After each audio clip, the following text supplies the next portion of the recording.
everybody. Welcome to this week's episode of the OIG Roundtable. The band's back together. I can't believe it. I know I can't believe it. Wade, you got a special dispensation from the auditing bishop, and because in order to any special dispensations have to come from the bishop. That's what I'm told. And so it appears the auditing bishop has given you a special dispensation. It's good to see you. Good to be here. Good. Yeah, it's good. We were going to send out a team to go and proof of life. We wanted that like a current newspaper. That might be a big ask, asking for proof of life on this contract, but Yeah, it is. It is true. I mean, generally speaking, proof of life is a challenge these days. So, Yeah. so I was going to send you a Saint Bernard with a cask of brandy. yeah, exactly. I mean, it is August and summer is coming to an end in Wisconsin, and so that Saint Bernard might actually be of value. So, but it's good to have you back this week. I guess we'd almost call this a special episode of the OIG Roundtable, but no. So thanks, Matt and I have slides. If you took the time to watch the podcast in your absence, you know that Matt and I have been slogging through. Basically the functional equivalent of nailing down your foot and running around in a circle for 8 hours and then saying, God, I hope we've made the distance that we need. So it's good to have you back to move the ball and not have to listen to Matt Kachansky talk for 20 minutes is always a positive thing. So we did spend no time making fun of you in your oh, absence. I'm sure. Zero. There was none. There was no. I may have so. caught an episode or two where I think my name was used, but that's all right. Yeah, it wasn't used in vain. I mean, it was used for proper purposes. So Common anyway, proof. we're here. We're back together. We have a good discussion for today.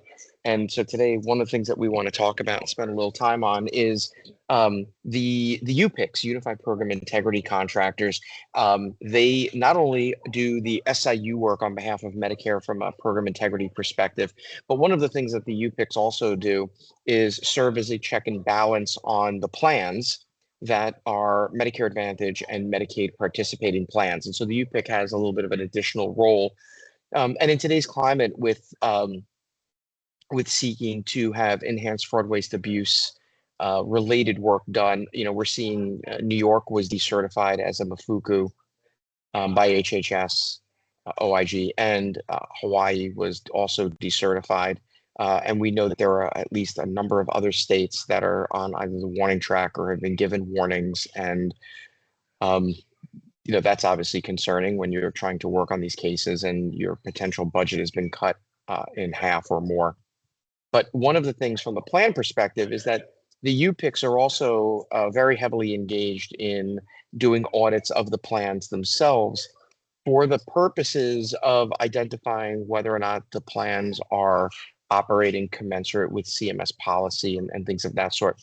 And the way that I think we can liken it is that it's not dissimilar to when OIG, Office of Evaluation and Inspections, or Office of Audit Services are out doing audits and reviews on the provider side, and then taking a look and seeing is CMS following its own rules when it comes to payment or directing the Medicare administrative contractors known as the MACs for things like that.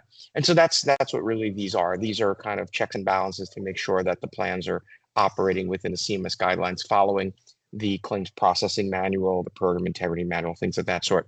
And so, Wade, I want to start with you because from an investigative plan SIU perspective, we're hearing from a number of our plan clients.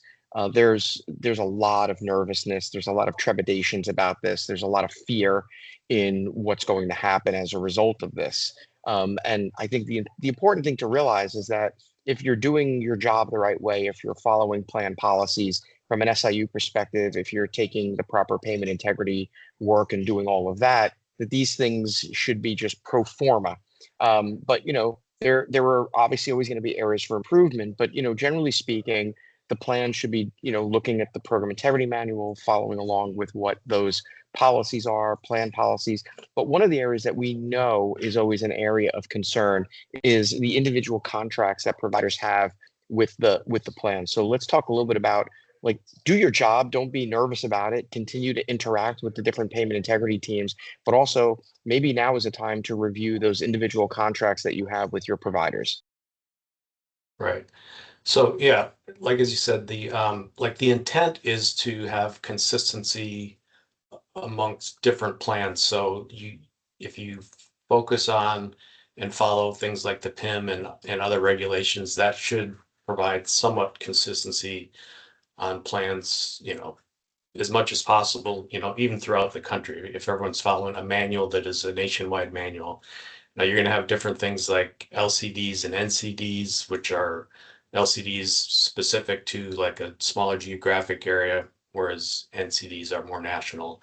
But again, those are all put in place with the intention of providing consistency. Now, beyond that, your organization may have specific SOPs and different policies that are more specific to your area and are probably more focused than the national policies and PIM manual, things of that nature. But as you said, if you follow those policies, you should be, you know, if you follow those and there's still issues with the audit, it's not you, the auditor or the investigator, it's more of a management, like it's a problem with your policies more so. And that's not something that like the individual investigator or auditor should have to worry about. If you follow those policies, you should be that should be your guardrails to keep you um, in line with what they're auditing, basically. The other portion of that too, I think that's important is everybody at this point should have a compliance plan, and there's a bunch of different. This could be a whole nother discussion we've talked about before. But if there's was it 7 pillars? It's been a while since I looked at it, but there's certain things that the OIG has set up as far as compliance uh, recommendations and suggestions. And there's a number of things like, you have to have ongoing training.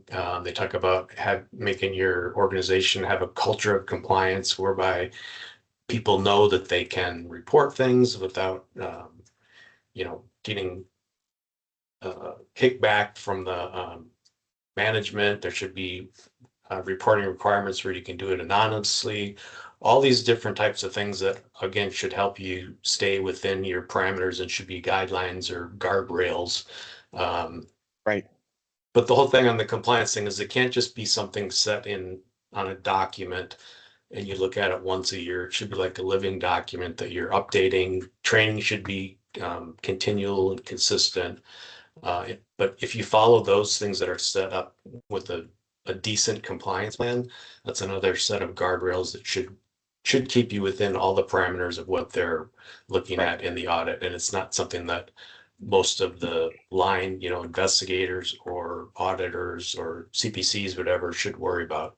As long as the local or your SOPs are written correctly and you follow those, nothing you really should have to worry about as far as the audit. And what's interesting is, when we talk about the 7 point, you call them the 7 pillars, but yeah, it's really the OIG's model compliance guidance, the 7 point model compliance guidance.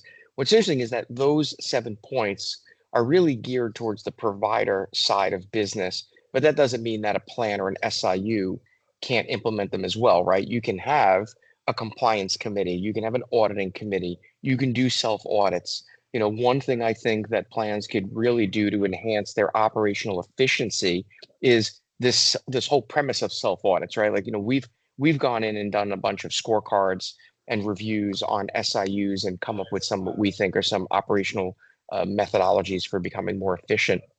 Plans can do that. And part of that efficiency is, for example, making sure that providers have consistency in their contracts. You and I are both cardiologists. Neither one of us are smart enough to do that, but in the hypothetical world, you and I are both cardiologists. We should have contracts that are relatively similar. There shouldn't be things in that contract that says that Dr. McFall can do something, but Dr. Rubenstein can't do it. There should be some level of consistency, because if it's a similar thing and it's the same code, why would you be allowed to do it and me not be allowed to do it from a billing and coding perspective? So I think it's a great point that you're bringing up, which is that we sometimes focus on, from the provider side, compliance, but we oftentimes don't think about the compliance that exists in the payer space, and the fact that you should be able to have a set of compliance SOPs that may not be that dissimilar from what the OIG is talking about with compliance committees and things of that sort, self-auditing, making sure that the audits that are being done, the reviews, because ultimately, right, the audit results in where your investigation is going to go in some cases. And so making sure that your auditors are properly trained, they have the right reference material, and that there's a level of consistency is going to be a piece of that puzzle, where if you're doing all of those things, then the UPIC review should be nothing of concern. And so, Matt, let's, as a former UPIC director, and I know you did these when you were at the Northeast UPIC, but I think we're seeing kind of unprecedented levels of them being done, which presents its own set of challenges, because number one, if the UPIC is being diverted to spend its time doing plan reviews, are they then having to abdicate part of the responsibility of doing the provider reviews, because there's only so many investigators, there's only so many people who do the audits. But we are seeing this enhancement in the level of scrutiny being placed on plans. And by the way, not to divert too much, but Mafuku reviews and audits are part of the OIG's responsibility. OIG has a team of people through its inspection group of agents and analysts that go out on a cadence and do audits and reviews at the Mafuku level. And so that's why, for me, and look, we're outsiders now, so when we hear that New York gets decertified and Hawaii gets decertified, it almost begs the question of what were these reviews that were being done to an extent, and then also to an extent is when was the last one? Like, we hear that Hawaii hadn't had a referral in 4 or 5 years and got paid millions and millions of dollars. We see New York is apparently one of, if not the largest Mafuku, and they didn't lead, and they had 8 convictions or something. Like, I'm making up numbers, but the point being is that if the OIG is out there doing its thing, like, how is it that this was able to continue? But that's more of a hypothetical conversation from another point. But I think it's important to know, though, that the UPICs they're working in this quasi function similar to what the OIG would have been doing, but this is just kind of the course of action because the UPICs are contractors with the government, and the UPICs are being tasked to go out and do this. The plans are voluntarily participating as Medicare Advantage plans or Medicaid, offerings, and so there's a level of scrutiny that comes with that. Right. When I was there, these types of audits would be ad hoc. It would be a special project that CMS would ask us to do. Can you go look at Plan X? And there was an audit outline and guidelines and checklist that we would use. And are they doing this, this, and this? Now and CMS used to do the vast majority of them themselves. They would go out to the plans themselves, whether it's a regional office personnel or CMS headquarters would go out and do these reviews themselves. Now it's all the UPICs are being asked to do all of them seemingly on a yearly basis to go out to these plans. And I'm sure that they're somehow chosen by size and location and things like that. But I'm hoping that CMS did reimburse the UPICs and made it a separate task order under the SAO so they could bring additional people to do them, because if not, then this type of activity would really compromise how they can do their primary function, which is to identify fraud, waste, and abuse. Because from just our clients in New York and other states, all of them are getting reviewed. And it's a lot more onerous than it was before. I mean, they are entrance conferences, exit conferences, documentation requests, interviews of staff, and they run the gamut of compliance for these plans. Are they in compliance with the state Medicaid plan? Are they following member enrollment criteria and vetting? Similarly, are they doing the correct credentialing of the providers within them?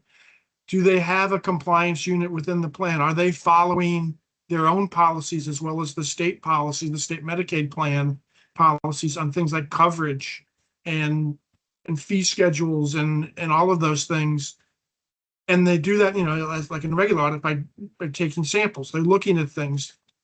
Does their SIU, whether it's internal or an outsourced SIU, are they set up functionally well? Do they document their cases? Are the actions taken are they appropriate and documented well enough to be justified and defensible?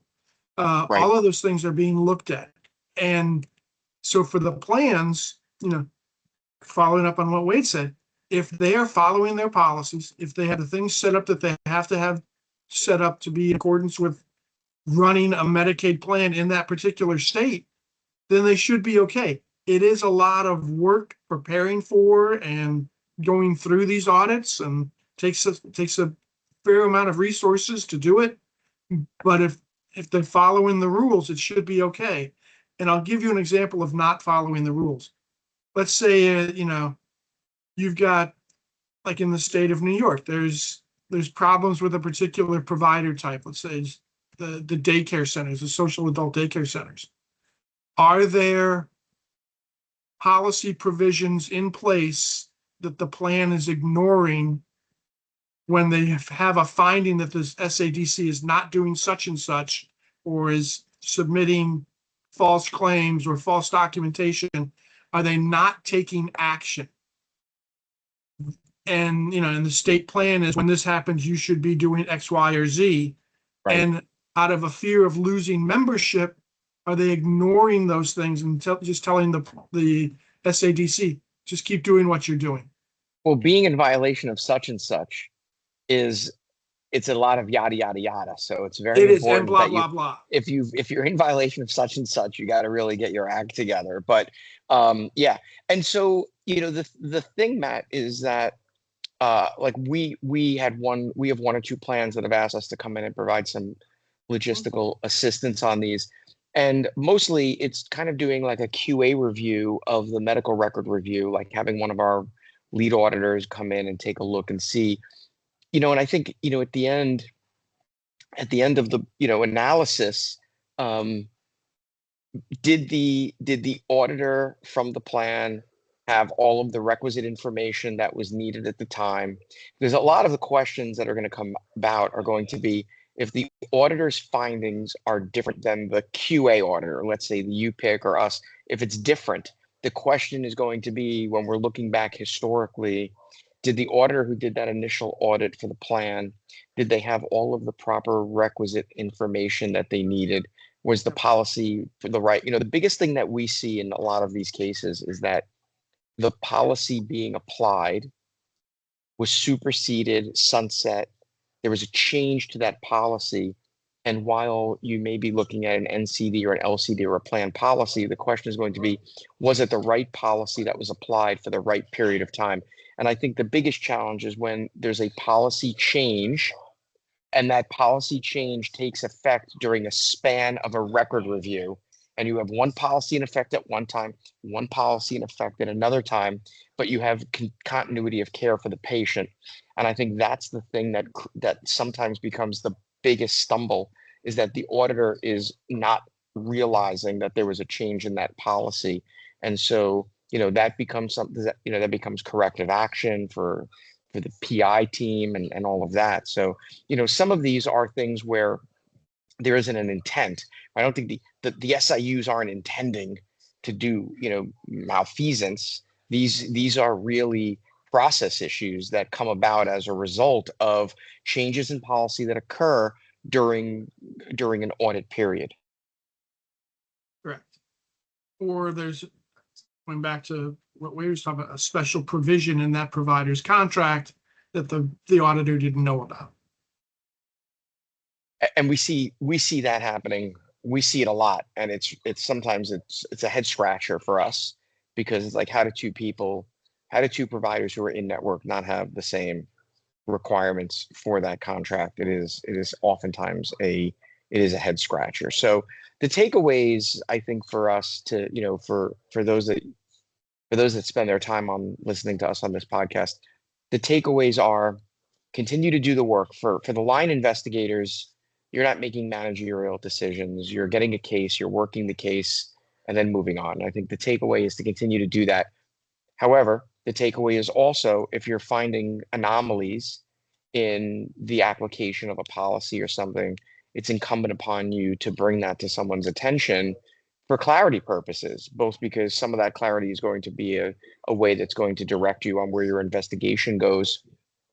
And then from the overall managerial and leadership perspective, it's just making sure that you're staying the course and that you're staying the course with those policies. I mean, I remember, you guys remember this when the healthcare fraud statutes were passed and 18 USC 1347 came out, and you had cases that you were working on in which prior to 18 USC 1347, we were using 18 USC 286 and 287, conspiracy to file false claims and false claims criminal, which is kind of the generic criminal statute. And then all of a sudden, healthcare fraud statutes come out, and prosecutors were at a fork in the road, right? They had a Robert Frost moment, the road not taken, because what do? Do you just continue to do you charge everything under the 286, 287, or do you bifurcate that behavior and then you charge 286, 287 on one and 1347 or 1349 on another? And I had that happen on a few cases. And so when you have a policy, it's a little bit different, because at least with 286, 287, you could have at least charged throughout that continuity of that behavior and then not had to deal with the change in the statute. Policy is a little different. The policy changes, and you could be in the middle of looking at a review, and you're going to have claims that you're going to submit, that the provider submitted, that are for a time period from one policy and then another period of time with a change in that policy. So from a managerial perspective, it's just important that your SIU team, your auditors, are up to date on all of the latest and greatest that's going on, so that you don't have an issue in which there is an inapplicable statute, inapplicable policy being applied to that. So, just a few things to keep in mind. Again, the day-to-day of an SIU investigator shouldn't just be moving the pieces of paper from the desk from one side to the other. There should be some intuitive thought process that goes on. There should be some conversations that occur with the people that are out there. And the big takeaway is just keep doing your job. And the fact that you have an audit that's coming in or a review from the UPIC shouldn't change the way you operate on the day-to-day. But whatever those findings are from the UPIC should just be for, it's go forward information. It's how to fix things, how to be corrective, and how to get to where you should be to ultimately make your day a little bit easier. I think that's the one thing too that probably at least the line investigators or auditors don't really see the big picture. And if you step back and look at what's the purpose of these audits, as you're the subject of an audit, or maybe if you want to say the victim of being audited, but if you look back and say they're looking for, whether it be CMS or the UPIC, they're looking for findings. So what are the issues that are not meeting the criteria that is set out there? And then they're going to look for a root cause analysis. Why did this happen? Let's get to the bottom of it. Then they're going to look at impact analysis. What did this impact as far as beneficiaries? What's the overarching impact? And then they're going to usually, if there's enough impact, I guess, is they're going to come up with a corrective action plan. So let's make sure this doesn't happen. If we do this same audit next year, we're going to correct these problems and we won't have these same findings next year. And a lot of times I think that's lost on the person that's doing the investigation or the audit. And that's a great point, Wade, as we close out, is that there may be findings that are really just informational findings that have no impact on the work that you do. It could just be an informational finding. And so you still should look at them, because an informational finding is something that you deal with it just to deal with it, where it's not impacting that work, versus things that require corrective action because there was a systemic problem. We see all the time instances where there's just an anecdotal finding that doesn't impact the operation of the organization. Investigator submitted an update on a case at 35 days versus 30.